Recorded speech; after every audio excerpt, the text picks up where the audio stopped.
Is there any amount of information you can give us? Not Like, while we're live. you had to sign an NDA or something like that. They swore you to secrecy back in the FS1 studios. No comment. Wow. That's crazy. Let me hit retweet on this button real quick. Make sure y'all rocking with us here on Chiefs Coast to Coast. I'm good to go. You all right, man? You chilling? You back in LA? Yeah, mad we couldn't link up, man. Yeah, well, you so Hollywood, it's hard to get on your schedule sometimes, Well, I told you the spot I was at, and you were saying it was too bougie for you to pull up. And it was. It was. That was the truth, really. I mean, at that part in the night, I was like, all right, I could either go here. I had to work that day too. You talking about we had Monarch Bar. No, it was a lot. I never been there before though, so I didn't know what to expect. What'd you think? It was pretty cool. I liked it. I thought it was a good vibe. You couldn't even name what was in your drink though. It had all type of different Yeah, not really. I'm not gonna lie to you now. We'll get it cracking. Maybe in Arizona potentially. Yeah. Chiefs Coast to Coast, Arrowhead Pride Podcast Network. Aaron Ladd here in KC. Mark Gunnels is out in LA. Steven Serta behind the board for episode 39.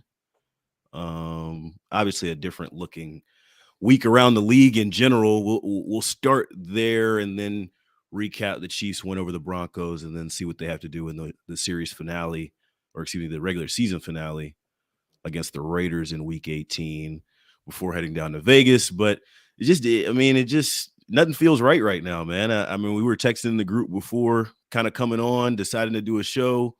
Everybody in the NFL world kind of feeling the same feelings right now in relations to Damar Hamlin, the Bills safety, and what happened in prime time on Monday night. Just want to start with sending prayers, thoughts, good vibes, whatever it is you believe in, whatever you think the higher power is. We're sending all that good energy to Damar Hamlin and his family and all the hardworking people at that hospital, man, because it just is a tough sight Monday night. And I couldn't believe what we were watching, to be honest with you, Mark. Yeah, I mean, we've never seen anything like that before, right? And you could tell, like, when it was going on, because normally you can tell when it's like a major injury, and you get the stretcher out. Normally, the guy puts the thumb up. You can kind of get a vibe, but this one felt different, even before we knew the CPR and stuff was happening, because you could see the players' reactions. Like, I never seen anything like that before. They were shooting him off. Guys were literally in tears. Right? So you felt that this was different, and they kept going to commercial breaks. It was like, okay, it's not just your normal, injury, right? And shout out to people that got on it real quick, because this is an unprecedented thing. You had to bring the guy back to life, essentially, right? I mean, like, Yeah. shout out to them, man. The hardworking people there at the stadium, at Paycor Stadium, like you said, the people at the hospital in Cincinnati. Obviously praying for the Hamlin family, him, his friends, teammates, everybody in NFL, just anybody as a human being. This is just beyond football. So, yeah, it was definitely tough to watch for sure. A lot of reporting on this has come out since, but I'll just try and keep it bare bones and kind of how we're reacting through this Hamlin situation and all the events of Monday Night Football. It kind of came out in the aftermath that the players and the coaches were the ones that kind of stood up and said, we're not fit to play. Obviously, physically, Hamlin, all physically and mentally, basically, the players kind of come forward. The coaches come forward. We heard from Zach Taylor today about words and the conversation that he had with Sean McDermott kind of there right after and the aftermath and no one being fit to play. And it was cool to see, and it has still been cool to see the brotherhood kind of come together, not only between the Bills and the Bengals, the two teams there on Monday night, but the entire NFL community. You saw the pages change in support of 3 and his fight. But I think, and there's been a lot of thoughts, there's been a lot of tweets, and everybody's got an opinion. This is one of those stories where there really isn't a right way to do one thing or another, because there is no blueprint for this. I thought the players themselves coming around each other and saying, hey, this game is just not going to happen tonight. I think that spoke volumes to me, Mark. Oh yeah, 100%. I mean, I don't know how they could continue after seeing that, right? I mean, and the thing is, it was like a normal hit. Like it wasn't like a Yeah. legal hit or anything or something very malicious where you could tell like it was targeting or anything like that. It was your standard NFL tackle from the way it looked, right? So that makes it even scarier, right? Because now it's like you definitely don't want to go back out there after that, and the emotions that was pouring down from the players, the fans, and the stands. I mean, shout out to the fans too, man. How many times have we seen situations where they get a little antsy, you hear some boos or something insensitive like that? You They didn't get knew, man. They could tell. They could tell. yeah, You could sense the emotion. This was completely yeah. different, man. Yeah, 100%. And this was a big game. I mean, the build up to this game was arguably the Yeah. game of the year. Monday Night Football. It wasn't like this was a game on Sunday, like a Lions Rams game. Nobody's watching. The whole world was watching this game. So just all of that factored into this, man. It just made it just unbelievable that just to watch that. And we don't know. People are talking about will they continue the game, will they play it or not? Who knows what the NFL is going to do? I think at the end of the day, you're going to put it into the players and the team's hands, see what they want to do. But obviously, the main thing right now is Hamlin and how he recovers. Yeah, let's get into that part of it in a second, because obviously this game does have implications and it impacts us here at Arrowhead Pride and Kansas City Chiefs Kingdom. Still sticking with Damar Hamlin and kind of the players' reaction to that. First media availability for the Chiefs was today, and obviously this was the biggest topic of conversation, biggest story in the sports world. Let's start with Patrick Mahomes, who kind of has this big face in the sport and kind of gave his digestion and still trying to cope with what happened on Monday night. Hard to say. We're going to be the first game back, and so it's hard to say. I mean, there's a job that you have to do. You put all this work in for months to try to go out there and play your best football. But when you get on that field, I'm sure it'll be a little bit of a weird feeling because it was such a scary incident that was terrifying that I think everybody saw. And so we will see when we get out there, but I know our guys will just get out there, and hopefully when we get to play in the game again, it can be fun and everybody can enjoy it like we have our whole lives. That was Mahomes kind of talking about KC being the first taste of NFL action since the postponement. Chiefs and Raiders are Saturday at 3:30 Central. We'll preview that later in the pod, but obviously players still kind of wearing this not even a few days later, Mark. Yeah, I mean, it's still fresh, right? I mean, it just happened, 48 hours ago. Obviously, like Mahomes said, they're going to be the first game back since that incident. So it's going to be a lot of eyes on that game, especially with it being a standalone game on Saturday. So, it's fair to understand there's going to be a lot of emotions from the players and maybe a little hesitancy, right?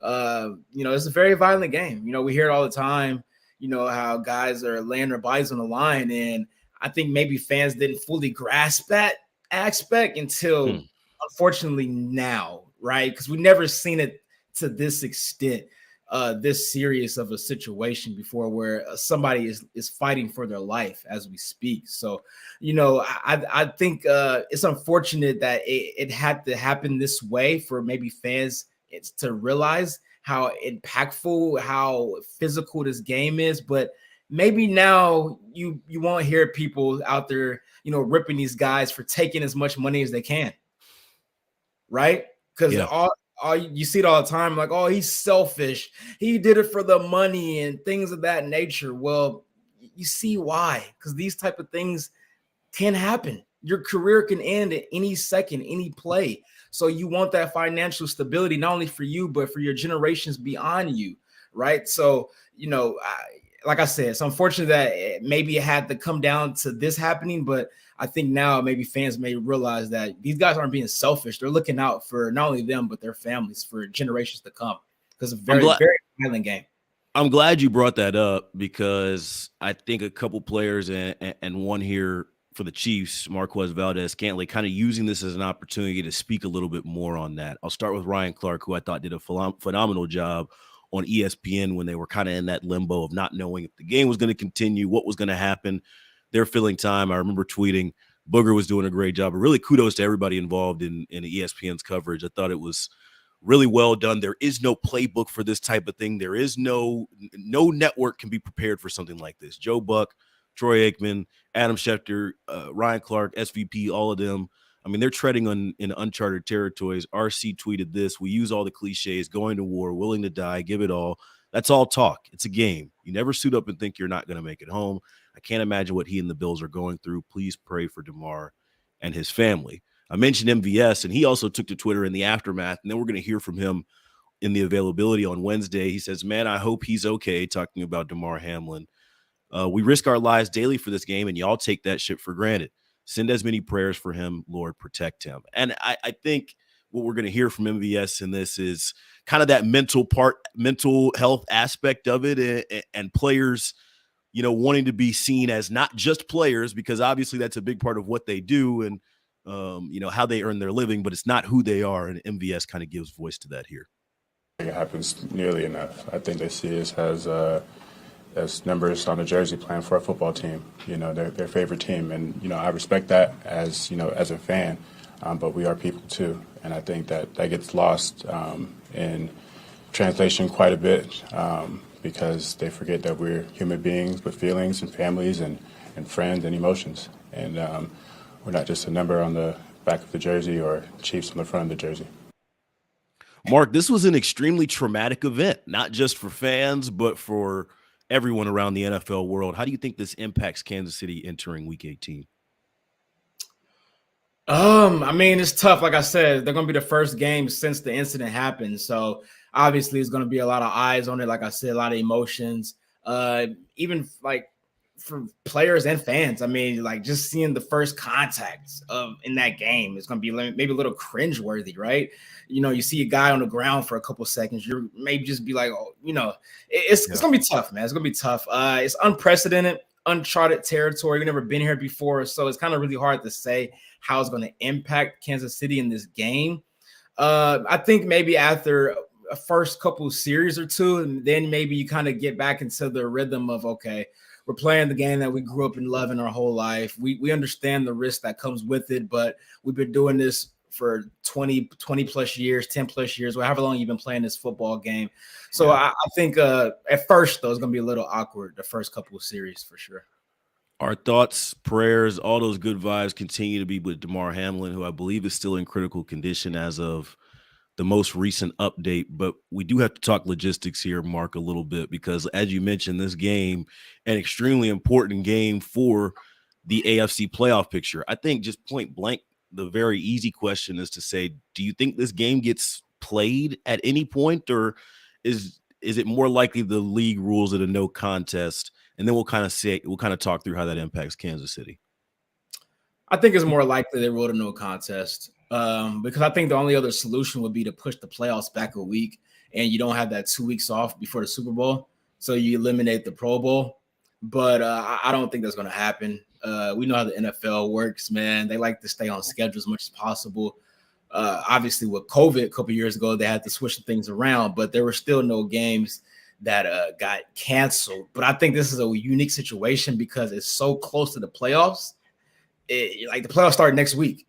So It's going to be really hard to get this game in. And then obviously you're going to have the argument of everybody having a potential bye, push the playoffs back. And now what about the competitive advantage? Because teams have been playing all year to get that bye, like the Eagles, obviously the three teams in the AFC. And now if you give everybody a bye, you push the playoffs back, everybody gets healthy. You don't have that competitive advantage anymore.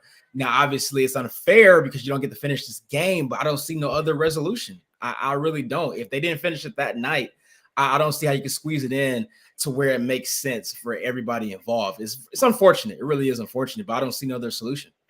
Yeah, to me, this is a no contest, and there really is no clean way to do it. And I think when we talk about mental health and NFL tries to do this talk with mental health and caring about athletes, this is one of those main situations where you have to walk the walk. Are you going to run this game back in Cincinnati where this traumatic event just happened and have these players play not even a couple days later on the same field? Or are you going to have Buffalo try and play it the week after week 18 and cram that in and have them play 3 games in 7 days or whatever it ends up being? There's no clean way to do it.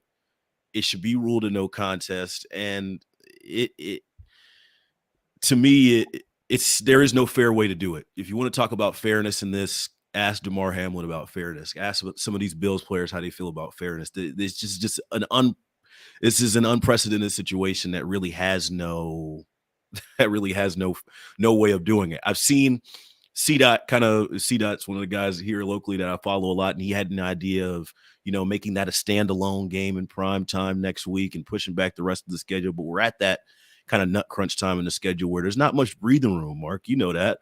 The end game for the NFL has been scheduled out for years and years to come now. And maybe if this was a week 8 or week 9 type scenario, that we could see some of that COVID flexibility. But right now, to me, the clearest way to kind of go through this end game here is just say no contest and see if the Bills are fit to play their next game, man. I mean, really, because they should be at the forefront of whatever the league's thought process is on this. They're the ones that are still, I mean, we heard from one of the players today on SportsCenter, I forget what his name is, but he's talking about, hey, I want to give everything I have right now to Damar. That's where I wake up thinking about that. I'm in the facility and we're going to start to think about football, but still, anytime there's a little downtime, we're thinking about our teammate, we're thinking about our brother, we're thinking about our friend. It's just tough to see them flipping the switch back to let's give this our all again after that.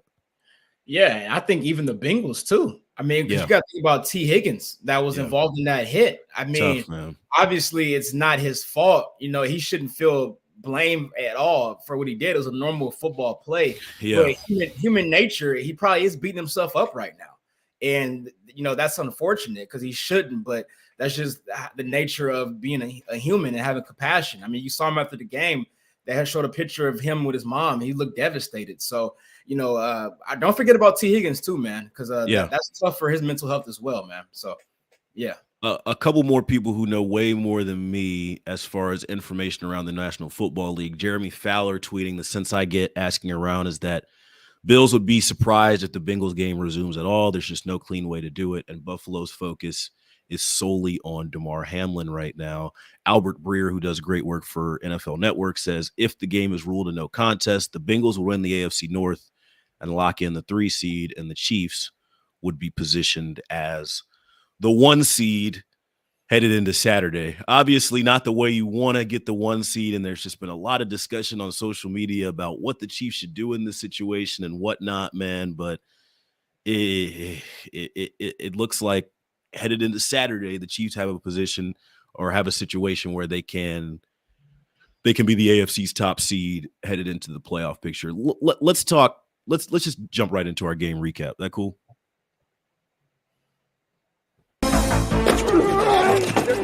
Mahomes avoids, throws. He's a magician. Chiefs recap.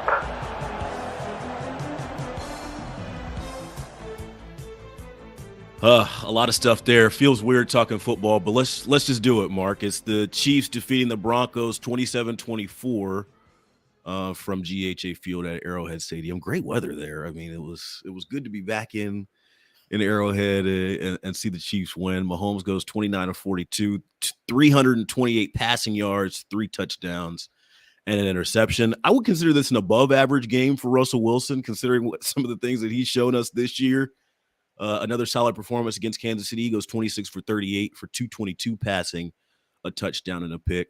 Get this, Patrick Mahomes remains still unblemished against the Denver Broncos in his career. He's a perfect 11-0 against the division rival, and Kansas City has won 15 straight against Denver after the win. What's your very general reactions to Kansas City winning their 4th in a row? First of all, I feel like this game it's only 3 days ago. I feel like it was forever ago now. Yeah. Right? I can't believe this game was only played 3 days ago. It's crazy. But yeah, man, the game kind of went as I thought it was going. These games are always weird with the Broncos, man. I thought they were going to pull away at one point, though. They got up by 10, and the Broncos kept fighting back. Obviously, you had another special teams blunders in this game. That's the main thing that stuck out to me. You had a botched snap with a missed kick. Obviously, Tony muffed the punt return. just the same story with these special teams, man. It's really mind-boggling how this continues to happen. You think after a while, okay, they're gonna have a clean week eventually, right? Nah, But you can stop waiting on that. I mean, it's unbelievable, man. I just don't get it. That was my biggest takeaway, man. These special teams. I just really hope it doesn't cost the Chiefs their season in the playoffs because it's really worrisome. I know we haven't got to the injury report yet, but now you got Harrison Buckner with back spasms. That is a major concern. So that's my biggest takeaway. Special teams once again. Yeah, if you're holding your breath, waiting for the Chiefs special teams to have a clean game, you're black and blue in the face right about now because for the seems like the third or fourth pod in a row, I've wrote state of special teams down on our rundown. As you mentioned, the muffed hold on the extra point, which led to 6-0 to start the game off. And then the 51-yard attempt before halftime. I know a lot of people were kind of confused about this. There was kind of an interaction between Butker and Townsend kind of trying to talking through things, but ultimately a Broncos defender was credited with a block on that kick. Whether you want to say it was a bad blocking from Kansas City, the trajectory of the kick was off because I know there was a lot of screenshots of where he was marking and where, I mean, like folks have turned into full-fledged special teams investigators on the timeline because Kansas City can't get right legitimately.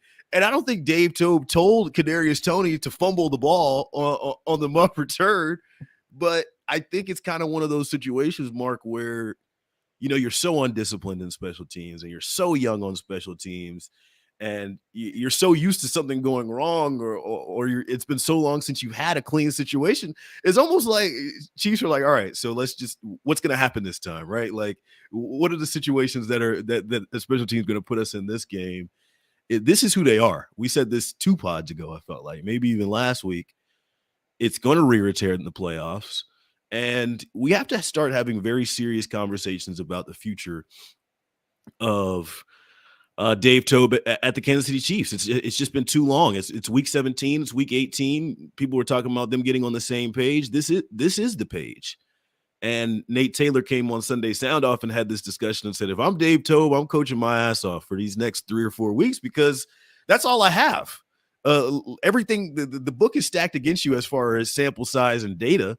The data has shown us that this is who this unit is and will continue to be. And a better team in the playoffs, Mark, is going to take advantage. I think we're at the point now where let's start with punt returning first. Okay, so there was a couple of games where we saw Justin Watson back there. He never returned the ball, but he just fair caught it, and he looked very secure in doing that. I think you're at the point now where you don't have to cheat extra yardage. You have freaking Patrick Mahomes at quarterback. Just get a guy back there that's going to be like, you know what? I know I'm not the greatest athlete, Justin Watson. I'm not the fastest guy, Justin Watson. I'm not taking it to the house, Justin Watson. But you know what I can do? I can catch this ball and fair catch it. Put him back there. I don't need a guy back there that's going to think, oh, I can take it to the house. Because you're the Chiefs. You're the best offense in the league. It's not like you're the Broncos where you need to cheat yardage. You don't have to. I just think you're not fumble. Just don't fumble the ball. So I'm at the point now where you put Jay Watt back there, fair catch it every time. I don't care. My biggest concern is Harrison Butker right now, though. Now he has back spasms. That is not good for a kicker. You need your back to kick the football. I think it's a pretty important thing. So we'll see this week. He probably is not going to play the way it's looking like. So you probably got to bring in an emergency kicker. Go down that road again. This team needs to buy, man. This team needs to buy bad. Because are we at the point now where you're in the playoffs, let's say 4th and 2, and it's a 50-yarder. You just go for it, right? Absolutely. We go for it every time now, right? It's been that way for a couple weeks with me and Kansas City's kicking operation. I mean, if 15 has dialed in, I mean, he finishes off Houston the last 20 in a row with a completion. If he's in that zone, I'm not taking him off the field and risking that my guard can't get down and block the guy in front of him and the kick gets blocked. I mean, there's just too many question marks, Mark. And then but what's the cutoff line though? Like, okay, let's say it's a 35-yarder. Do you kick that one or you still go for it? Time and place. I think that is even more telling than, I mean, like the fact that you have to have a designation of, well, if it's a 39-yarder, yes, but if it's a 40-yarder, like, I mean, this guy was a Pro Bowler. This is a guy that you have invested in and called a captain of your special teams unit in the past. And now we're having serious question marks about not only his coach, but his performance as well with that cap number.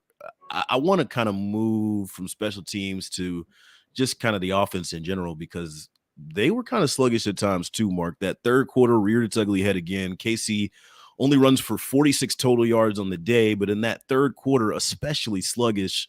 Mahomes starts 0 for 5 after halftime, and Kansas City goes 3 and out on 3 consecutive drives. Another sluggish third quarter, especially considering how they ended the second quarter with that missed field goal. Are you worried that, those third quarters are going to come back to haunt KC? I'm not too concerned. I mean, they did have 3 straight 3 and outs. They refused to run the ball. Like, I don't get that at all. I don't get that. Like, it made no sense at all to me. Like, make life easier for your quarterback, man. Run the ball, set up some play action. I mean, when he's under center and the play action is working, it's pretty much unstoppable. I don't get that. But, I mean, I'm not too concerned because even despite not running the ball, a couple of those drives stalled out because of drops. I know Sky Moore had a drop. That NVS play, he was underthrown, but he still could have carried for the ball. Him and Mahomes still haven't figured that out yet. They still are missing. He missed them on that would have been a touchdown. The other one where Mahomes just overthrew him. Those were Mahomes misses. He kind of said in the post game that he missed on those two to MVS. Yeah, because if on the one where he had to come back for the ball, if he would have let him, that would have been a touchdown as well. So yeah, they still had kind of a little off on their chemistry. That's concerning this late in the year, man. So hopefully they can clean that up. But I do think with McCole Hardman being active, I know we're going to get to that too, though. But as far as the offense, I think that adds another element that they've been missing. Obviously, the jet sweeps and especially those third and short situations. I think that would give them a more advantageous ability to move the ball down the field more often than not with him in the offense. Obviously, Sky Moore is a little concerning with the hand thing, so hopefully that's not a big major thing. But with McCole Hardman back, I do feel a lot better about the offense and their dynamic ability and being more versatile. Hell, I'm just asking for them to be more consistent. We know they can be versatile. We know they can be dynamic. I just want to be more consistent. If Mahomes, I know Mahomes' numbers look good at the end of the day, but those 2-3 key misses, when you can't get the momentum rolling, when you need a first down, sometimes that first down is the hardest one. When you're sputtering after halftime, consistency is what I was asking players for in the locker room, and they said it kind of all starts in practice. Thank goodness for Jerick McKinnon, though, Mark. His 5th straight game with a receiving touchdown, leads all running backs in the National Football League with 8 receiving touchdowns on the season, and has 8 total touchdowns over the last 5 games for Kansas City. Leadership ability in the locker room, but then just going out there and doing it, man. I'm happy to see Jerick doing it. He ended the year last year, and Andy Reid kind of talked about this post game. Ended the year very strongly, was a guy Kansas City could depend on, not only in the pass catching game, but in the running game as well. And hopefully they'll listen to episode 39, Mark, because when he runs the ball and sets the tone for this offense, they are more consistent. Yeah, 100%. I think there's no coincidence that during this 5-game stretch where he's getting all these receiving touchdowns in the red zone, it also is during the same period of time when Travis Kelce hasn't been in the end zone. And nobody's really talking about that. Kelce hasn't been in the end zone in a month. And he was on pace for damn near 20 touchdowns at one point. He hasn't reached the end zone in a month. So that tells me that teams are making sure we're taking away Kelce. You're not going to get it. You're not getting the end zone. And in a result, McKinnon's been open out the backfield. So I think those two correlate. Yeah, it was and Jerick is one of these guys that, you could call him a journeyman or whatever, but I remember talking with him after one of the games exclusively on your Home of the Chiefs, KSHB 41, company man, and he told me that he kind of just prepares every game as if he's the starter, right? That's the only way you hang around in the league at a position like that anyway. Running backs turn over. It seems like on a 5 to 6 year average at this point in time. This guy's into his 8th year, 3rd different team, and it has seemed to become a key part of what they like to do. And it seems like preparedness is a big reason why. You got to give him credit for being ready when his number is called. And, in training camp and kind of the pre-episodes leading up to this season, we talked about each guy was going to have their opportunity to shine. When Jerick McKinnon got the ball and has continued to get the ball, he's taking advantage. Let's do our game preview. Stop it. You can't do this. You can't escape. You can't make these plays. You can't make these throws. Come on, give us a sneak preview. Chiefs preview. Regular season finale. Time flies when you're having fun, man. It's crazy. I feel like we were just talking about, oh, now the games are for real. We're here. We did it. We made it through preseason. And in the blink of an eye, it's week 18. It's Chiefs versus Raiders. Chiefs are 13-3 entering this matchup, facing off against the 6-10 Raiders, who have been officially eliminated from playoff contention. And our starting backup quarterback, Jarrett Stidham. 3:30 kick from Allegiant Stadium in Las Vegas, Nevada on Saturday. It's the first game of the NFL's Week 18 slate. Andy Reid in his career is 17-5 against the Raiders, and Kansas City is on a 4-game winning streak. I mentioned Jarrett Stidham, who has been starting and will start this game for Derek Carr, who was benched. Stidham looked good, Mark. 365, 3 touchdowns, 2 picks, a 108 passer rating in his first career start. So I'll start there with you. Are you concerned that Kansas City could be caught flat-footed with Jarrett Stidham leading the red-hot Vegas offense? I am a little concerned. Woo. How can you not be? And not only did he do that in his first career start, he did it against the number 1 defense in the league. That's the 49ers. Yeah. That's not just no normal defense. So it's very impressive. I will say, though, there's no film on the guy. So I think the Niners may have been a little sleepwalking into that game a little bit. It was in Vegas on New Year's Day. Maybe guys snuck out the hotel the night before, had a couple drinks. No, you're not suggesting that, would you? No. New Year's Eve in Vegas. That's all I'm going to say. That's a bad setup right there. That's a bad setup. So, I wouldn't be shocked if that was the case. But no, seriously, the guy played well. Devontae Adams. You saw that catch he made? Special. Oh, my gosh. He is special, man. He is special. Darren Waller's back, looking like the same old Darren Waller. Obviously, Josh Jacobs is having a career year. They have weapons. We always knew that. But Stidham kind of brings a little spark to the team now. I think Derek Carr, maybe the message there was a little old, a little tired. They needed somebody in there with some motivation that's fighting for his career, right? First career start. You're trying to really make an impression on teams out there that may be looking at a quarterback potentially for the future. Who knows? He's still young. So, he's going to be fighting. That's one thing about it. It's a team that's not playing for anything in particular, but guys are playing for that next check. Guys are playing for something more than just the Raiders winning the game, so that can ultimately lead to them winning the game because they're playing for themselves, so that's a scary proposition. It's playing the spoiler. It's a rivalry game. It's in Vegas. It's a lot riding in this game for the Raiders, more than you think. But I do think the Chiefs will win ultimately. I just think offensively, the Raiders secondary, it's really bad. I think the Patrick Mahomes is going to be able to pick them apart. And don't forget this too. One thing people aren't talking about, and it's kind of out of reach a little bit, but we've seen him do it before. He's done it 5 times in his career. Did you know that Mahomes needs 430 passing yards to become the all-time passing yards leader in a single season, passing Peyton Manning? He needs 430. You want that record. I'm just saying. And he's thrown over 430 5 times in his career. And one of those times was against the Raiders back when they were in Oakland. I'm just saying there may be a little gamesmanship there. We already know Andy Reid doesn't like to run the ball anyway. So do you think if let's say by the third quarter he's hovering around 300, you don't think they're gonna hey, let's just kind of go for that record? You think that might be? Who knows? So I'm just saying.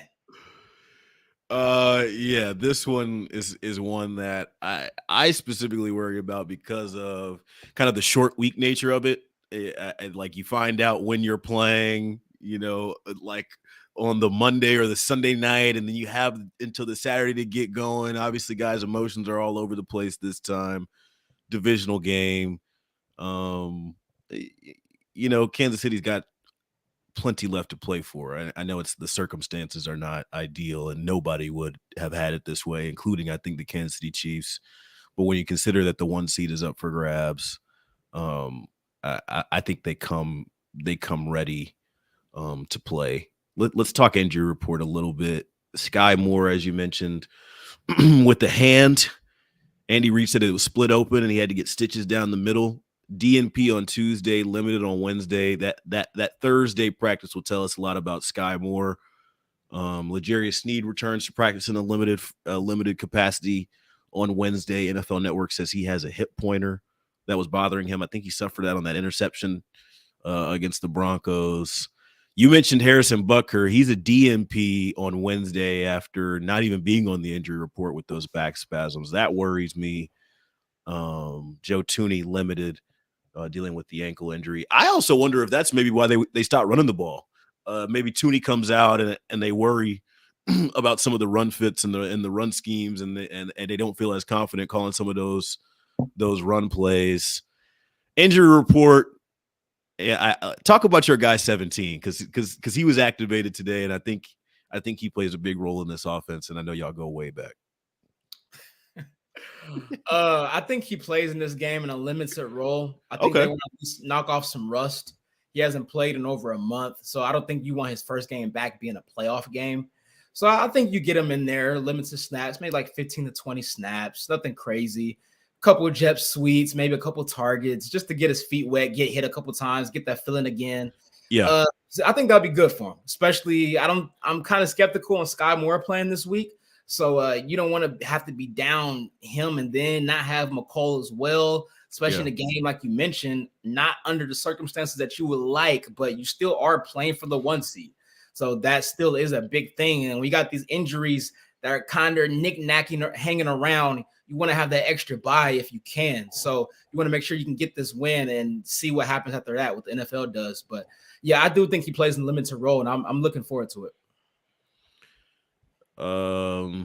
Yeah, I think McCall is extremely important to what they want to do. I was just kind of, you hear the word setback, especially in the way that it was trending before we heard he had the setback, and they wait until a couple minutes before the deadline to activate him. I temper expectations on what he can bring to the offense until we see it. And that's kind of what you said. I mean, just throw him out there. This is a game that means something, obviously, but he doesn't have to give it 110% and can just ease back in.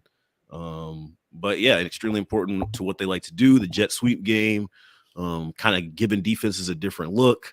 And maybe that breaks, maybe that's just what you need to break Kelsey's little touchdown streak or whatever, touchdown drought. A different guy, a different look, somebody who's familiar with the offense that can give you a little bit something different. I just wanted to talk about Kansas City's before we go down to Vegas, because it was definitely a bloody week for you last week. I don't want to bring it up, but let's talk about Kansas City's divisional dominance really quickly, because I think, and I'm pretty sure I did my fact checking on this correctly, Kansas City can sweep the AFC West with a win Saturday in Arrowhead, Saturday at Allegiant. And the stat here is from the Kansas City Chiefs media guide. Since 2015, the Chiefs 41-6 against the AFC West.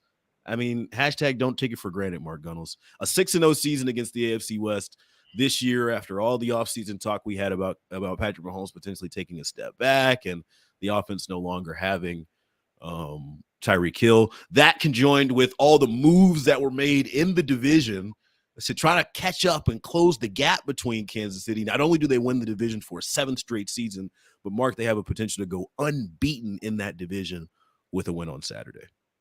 Yeah, I don't think nobody predicted this before the year, considering all the hype the AFC West had. I think personally I did. I said 4-2. Yeah. I said split with the Chargers, and I think I said a split with the Broncos, I believe. So yeah, man, I'm definitely surprised. And that's fair. They could have that could have happened this year, legitimately. Well, yeah, those are the two. That was very close to happening. And even the first Raiders game came out to the wire too. Legitimately. Yeah, so I mean, these games, a couple plays here and there, things change, but the Chiefs, think the difference is, and what we kind of said before the year, the difference between the Chiefs and all the other teams was the continuity at quarterback and head coach. Broncos, new head coach. Chargers, Brandon Staley, a lot of question marks. Broncos, first-time head coach, new quarterback in the system. So, there's a lot of newness with these teams. Obviously, you're bringing in more talent, but they didn't have the continuity, the chemistry. They haven't been through the wars like the Chiefs have throughout the past 4 years. And granted, the Chiefs had a lot of turnover as well, but they had the mainstays, the main key parts were still there. The quarterback, the coach, the best tight end in the league. So you still have those parts. You're a leader on defense, Chris Jones. So, it's just a testament to consistency. And maybe it's a lesson learned for a lot of media people out there. It's not really about the best talent necessarily. Maybe it's just about having the continuity and chemistry. And the guys have been there, done that. Same old faithful, man. Trustworthy old Big Red, Patrick Mahomes. Yeah, that is an 87% winning percentage for the Chiefs against the AFC West since 2015. That's unreal. That is unreal.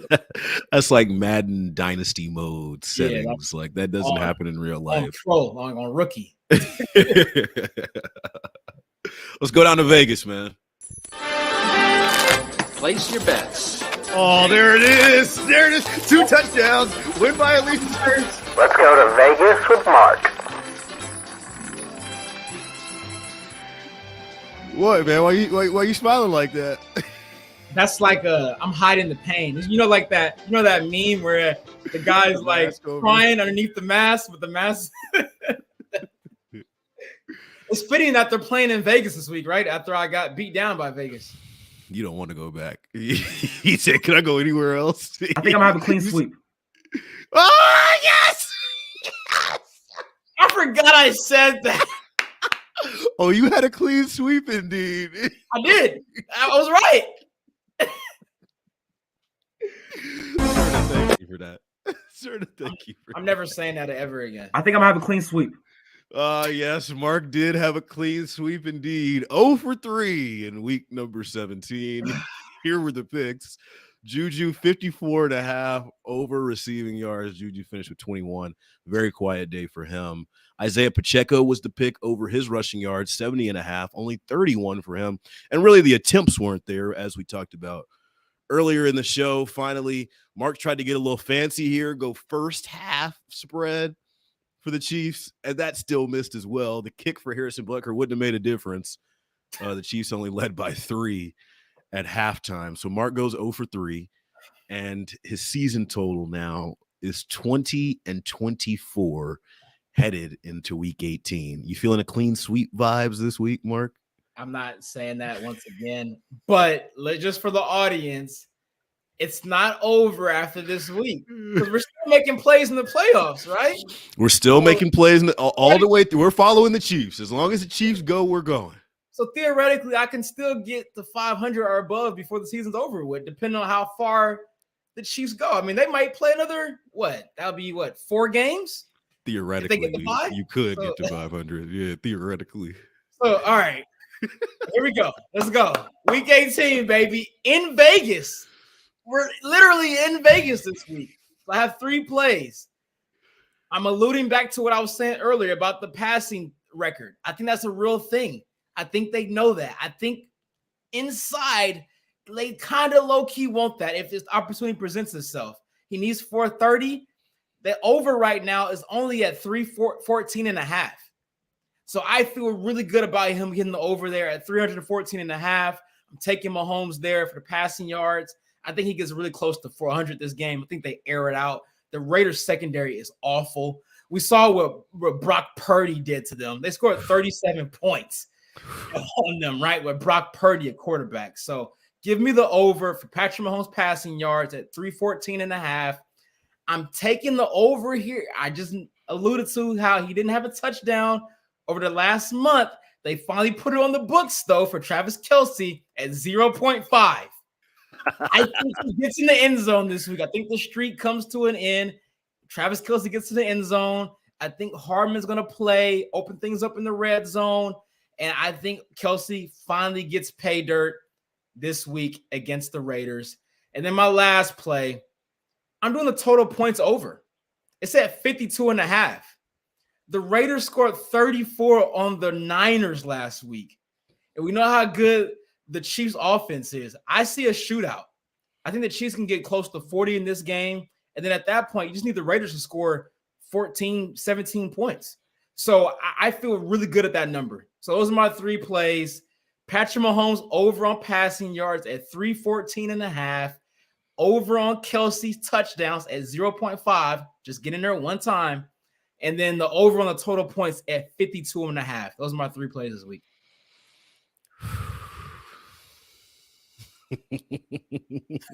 I ain't got nothing to say. I'm gonna just let it marinate. I'm gonna let it hang in the air because another 0 for 3 week. I mean, it's cooked. You be done.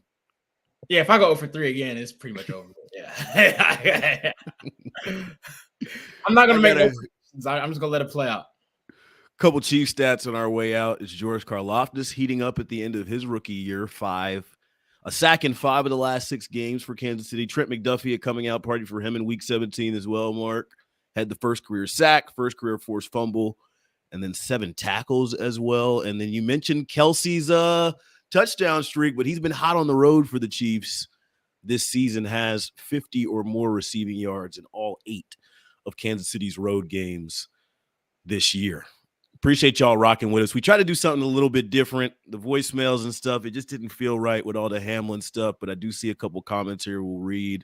Jay Cruz says he's praying for 3 and his family and rocks with us. We appreciate that. So does Joel watching on Facebook. Tom Hood says Chiefs 28-24. I actually tend to lean that way a little bit more. I mean, these division games have been close. You said shootout, but I think Kansas City just we got to believe who they are at this point. I mean, they keep showing us who they are week after week. This to me seems like I don't know what the spread is, but that 4, 5, 6 range, 1-score game type vibes. It's Chiefs minus 9.5 right now. That seems a little high. I might even take Vegas in that situation. Yeah, I was thinking about it, but last time I did that, the Chiefs actually covered. So you know what? I'm staying away from the spread on the Chiefs. Truth is, and we had to take till week 17 to reveal it. Fade Mark. Wow. Wow, that's crazy. I've been doing good for most of this year. I've had a little spell at the end. Now you're going to dance on my grave. That's crazy. But you know what? I'm not dead yet. I still got this game. I still got theoretically 3 or 4 more games in the playoffs. Still a lot of football left, baby. Trust the process. Next episode is episode 40, man. I was doing our show notes, and I'm like, can it really be 40? And we've done more. We did the spaces and some different stuff that didn't necessarily get included in the count. But to be officially 40 episodes in, man, it's a credit to Mark Gunnels' bad picks. It's a credit to my terrible Wi-Fi and Steve Aserta keeping it all together behind the board. Appreciate y'all for rocking with us, man. It doesn't seem like it's been 40, though. It's crazy. But yeah, episode 40, we'll recap Raiders Chiefs week 18, and then we'll preview the AFC playoff picture. No matter what it looks like, we know Kansas City's going to be in it, and there's going to be a game. We'll have a lot more clarity next week for sure. Yeah, a game or 2 at Arrowhead Stadium. I'm excited for that, man, and this is where it gets fun. Any last words on the way out? I just want to reiterate how I'm sending my prayers to Hamlin and his family. There has been good news just come out today. They said he's progressing, he's breathing better. He's still in critical condition, so I still want to make sure that everybody still is praying as strong as they was 2 nights ago, because it's a long road, man. It's going to be a long road. It's not going to happen overnight, so just continue to keep praying, man. We like to name our episodes after players, but it only feels right to dedicate episode 39, this one right here, to Damar Hamlin, the entire Bills organization. We're thinking of you and wishing the best. For Mark Gunnels, Aaron Ladd, Steven Serta, Coast to Coast is out of here.